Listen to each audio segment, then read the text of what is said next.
Hello students, আজি মই class 10 ITeS বিষয়ৰ আৰু কিছুমান গুৰুত্বপূৰ্ণ প্ৰশ্ন উত্তৰবোৰৰ সৈতে পাৰ্ট 4 ভিডিও লৈ আহিছো। ইয়াৰ আগত তোমালোকে পাৰ্ট 3 লৈকে ভিডিওবোৰ যদি চোৱা নাই তেতিয়া হলে তোমালোকে সেই ভিডিওবোৰৰ লিংক ক্লাস 10 ITeS ৰ প্লেলিষ্টৰ পৰা চাব পাৰা আৰু ডেসক্ৰিপচনতো লিংক পাই যাবা তাৰ পৰাও চাব পাৰা নাইবা এই ভিডিওৰ শেষতো তোমালোকে প্লেলিষ্টটো পাই যাবা তাৰ পৰাও তোমালোকে চাব পাৰা আৰু আজিৰ এই ভিডিওৰ সকলোবোৰ প্ৰশ্ন উত্তৰসমূহ তোমালোকৰ ভোকেশনাল স্কিল কিতাপখন যিখন আছে অৰ্থাৎ domestic data entry reference book সেইখনৰ পৰা লোৱা হৈছে সো আহা দেৰি নকৰাকৈ আজিৰ ভিডিওটো আৰম্ভ কৰো আজি আমি চাই লওঁ প্ৰথম প্ৰশ্নটো কি সো প্ৰথম প্ৰশ্নটো হ'ল how many types of relationships can be set up between two tables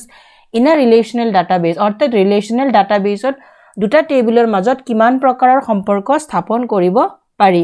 উত্তৰটো আমি চাই লওঁ The three types of relationship can be set up between two tables in a relational database and they are one-to-one, one-to-many and many-to-many. অর্থাৎ relational database এটা দুটা টেবুলৰ মাজত তিনি প্ৰকাৰৰ সম্পৰ্ক স্থাপন কৰিব পাৰি সেইবোৰ হৈছে একৰ পৰা এটা বহুতৰ পৰা এক আৰু বহুতৰ পৰা বহুতলৈ সো তোমালোকৰ এনসাৰ যদি নাই তোমালোকে ইয়াৰ পৰা এনসাৰবোৰ লিখি ল'ব পাৰিবা Next question number 2 What is one-to-one relationship between tables? অর্থাৎ টেবুলৰ মাজত এটাৰ পৰা এটা সম্পৰ্ক মানে কি আমি আনসাৰটো চাই লওঁ In one-to-one relationship between tables one specific record of a master table has one and only one corresponding record in another table অৰ্থাৎ টেবুলৰ মাজত এটাৰ পৰা এটা সম্পৰ্কত এটা মাস্টাৰ টেবুলৰ এটা নিৰ্দিষ্ট ৰেকৰ্ডৰ আন এখন টেবুলত এটা আৰু কেৱল এটা সংশ্লিষ্ট ৰেকৰ্ড থাকে অৰ্থাৎ মাস্টাৰ টেবুলত এটা ৰেকৰ্ডৰ লগত তাৰে লগত ৰিলেটেড অকল এটা ৰেকৰ্ডহে থাকিব যিটো সম্পৰ্কিত টেবুলত অকল এটা ৰেকৰ্ডৰ লগত এটা ৰেকৰ্ডত লিংক থাকিব হেতু হল one to one relationship next question number 3 what is one to many relationship between tables অৰ্থাৎ একৰ পৰা বহুত সম্পৰ্ক মানে কি টেবুলৰ মাজত সম্পৰ্কত one to many relationship mane ki this is one of the most common types of relationship between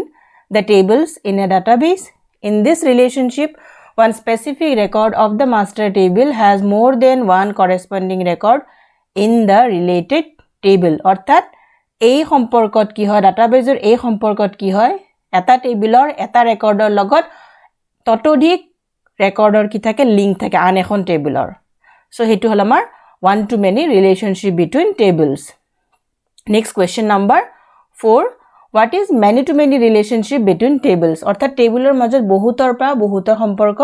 মানে কি আনসাৰটো আমি চাই লওঁ In this type of relationship there are multiple records in the master table that correspond to multiple records in the related table as well. অর্থাৎ এই সম্পৰ্কত কি হয় এখন টেবুলৰ পৰা আনখন টেবুল অৰ্থাৎ মাস্টাৰ টেবুলত কি থাকিব বহুত কেটা ৰেকৰ্ড থাকিব আৰু তাৰে লগত লিংক বহুত কেটা ৰেকৰ্ডৰ লিংক থাকিব আন এখন সম্পৰ্কিত যেটো টেবুল থাকিব সেই টেবুলৰ লগত বহুত কেটা ৰেকৰ্ডৰ লিংক থাকিব so next question number 5 what are the various advantages of relating tables in a database অৰ্থাৎ ডাটাবেজত যেটা আমি টেবুল বিলাক ৰিলেশনশিপ এস্টাবলিশ কৰো অৰ্থাৎ সম্পৰ্ক যেটা স্থাপন কৰি সম্পৰ্ক স্থাপন কৰিলে আমাৰ কি কি সুবিধা হয় সো আনসাৰ হ'ল The various advantages of relating tables in a database are as follows. Roman 1. A relationship can help prevent data redundancy. It helps prevent missing data by keeping deleted data from getting out of synchronization. Number 3. Creating relationships between tables restricts the user from entering invalid data in the referenced tables. Number 4. Any updation in the master table is automatically reflected in the transaction tables.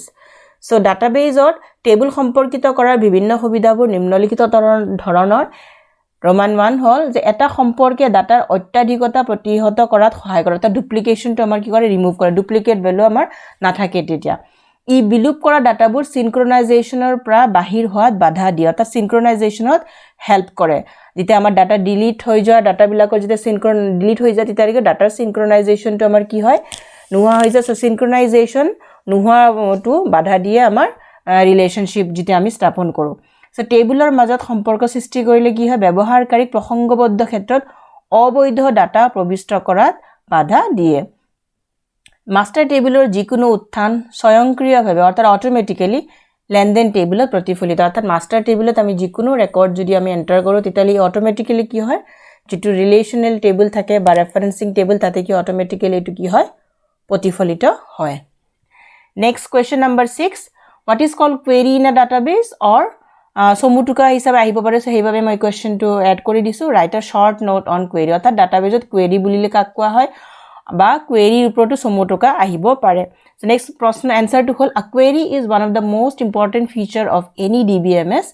using query we can retrieve and display data from one or more tables in a database in simple words a query is like a question or a request for any operation on a particular data object অৰ্থাৎ এটা query হৈছে যিকোনো DBMS ৰ আটাইতকৈ গুৰুত্বপূৰ্ণ বৈশিষ্ট্য query ব্যৱহাৰ কৰি আমি ডাটাবেজত এক বা একাধিক টেবুলৰ পৰা ডাটা উদ্ধাৰ আৰু প্ৰদৰ্শন কৰিব পাৰো সৰল শব্দত প্ৰশ্ন এটা হৈছে অৰ্থাৎ query টোৰ অসমীয়া হল প্ৰশ্ন সো প্ৰশ্ন এটা হৈছে এটা নিৰ্দিষ্ট ডাটা অবজেক্টত যিকোনো অপাৰেশনৰ বাবে প্ৰশ্ন বা অনুৰোধৰ দৰে Question number 7. How many ways a query can be created? Write them. Eta prashno orthat eta query kiman prokare ami srishti koribo paro heibur likha. So answer a query can be created in 3 ways such as using a wizard in design view and in SQL view. So eta prashno orthat query tini dhoroner srishti koribo pari jene wizard ব্যবহার করি design view ব্যবহার করি aru SQL view ব্যবহার করি Question number 8. What is called a form in a database? অর্থাৎ form বুলিলে database form বুলিলে কি বুজো বা কি বুজা হেতু question আৰু সমুটুকা হিসাবে আহিব পাৰে হেবাবে মই লিখি দিছো write a short note on form অর্থাৎ formৰ ওপৰত এটা সমুটুকা লিখা answer hall a form is an object of the database that has a user friendly interface where data can be entered and seen in an attractive and easy to read format it is a front end for data entry and data modification for any database অর্থাৎ form হৈছে ডাটাবেজৰ এটা object যত ব্যৱহাৰকাৰী অনুকূল আন্তঃপৃষ্ঠ থাকে যত data প্ৰবিষ্ট কৰিব পাৰি আৰু এক আকৰ্ষণীয় আৰু পঢ়িবলৈ সহজ ফৰমেটত দেখা যায় এটো যিকোনো ডাটাবেজৰ বাবে ডাটা প্ৰবিষ্টি আৰু ডাটা সংশোধনৰ সম্মুখৰ প্ৰান্ত অৰ্থাৎ সম্মুখৰ প্ৰান্ত বুলি কিয় কোৱা হয় অৰ্থাৎ ফৰ্মখন আমি ফিল আপ কৰো আৰু ফৰ্মখনৰ ডাটাখিনি গৈ টেবুলত ষ্টৰ হয় এখানে ফৰ্মখনক কি বুলি কোৱা হয় ফ্ৰন্ট এন্ড বুলি কোৱা হয় টেবুলটো কি বুলি কোৱা হয় back end অৰ্থাৎ ডাটাবেজ টু কি বুলি কোৱা হয় back end বুলি কোৱা হয় টেবল টু সো হেইভাবে কোৱা হয় ফৰ্মত আমি ডাটা ভৰাও আৰু এট্ৰাক্টিভ ৱেট কি কৰে আমাৰ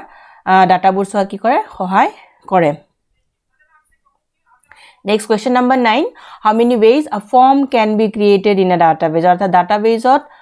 ফর্ম কিমান প্ৰকাৰে সৃষ্টি কৰিব পাৰি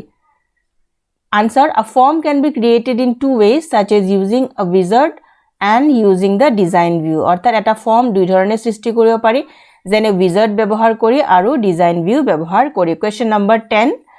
what is called a report in a database অর্থাৎ report বুলিল databaseৰ report বুলিলে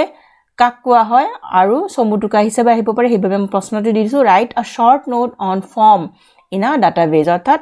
ফৰ্মৰ ওপৰত দা সমুটুকা লিখা ৰিপৰ্টৰ ওপৰত এটা ফৰ্ম সমুটুকা লিখা এটো হেৰি হ'ব এটো এটা ফর্ম হয়ে আছে এটা রিপোর্ট দিবা তো write a short note on report হবো সো ৰিপোৰ্টৰ ওপৰত এটা তলত দিয়া আছে অসমীয়াটো ৰিপোৰ্ট এটাৰ ওপৰত সমুটুকা লিখা So a report is a useful feature of a database management system DBMS using a report we can present the retrieved data in an attractive and customized manner We can create a report based on a table or a query or both. অর্থাৎ report এটা database ব্যবস্থাপনা প্ৰণালীৰ অৰ্থাৎ DBMS or এটা উপযোগী বৈশিষ্ট্য report এটা ব্যৱহাৰ কৰি আমি পুনৰুদ্ধাৰ কৰা তথ্যবোৰ এক আকৰ্ষণীয় আৰু অনুকূলিত প্ৰকাৰে উপস্থাপন কৰিব পাৰো আমি এখন টেবল বা প্ৰশ্ন বা দুটাৰ ওপৰত আধাৰিত কৰি ৰিপোৰ্ট এটা সৃষ্টি কৰিব পাৰো অৰ্থাৎ টেবুলত আমি ডাটা এন্ট্ৰি কৰিলো তাৰ পিছত ফৰ্মতো আমি ডাটা এন্ট্ৰি কৰিলো বা query apply কৰিছো query to আমি যিখিনি ডাটা ডিসপ্লে কৰিছো সেইখিনি আমি ৰিপৰ্টত আমি ডিসপ্লে কৰি উলিয়াই আনিব পাৰো বা টেবুলৰ ডাটাখিনি আমি ৰিপৰ্টত উলিয়াই আনিব পাৰো next question number 11 fill in the blanks কেটামান দিছো নেক্সট এটা ইউনিটৰ পৰা এটো আমাৰ ডাটাবেস টু শেষ হৈছে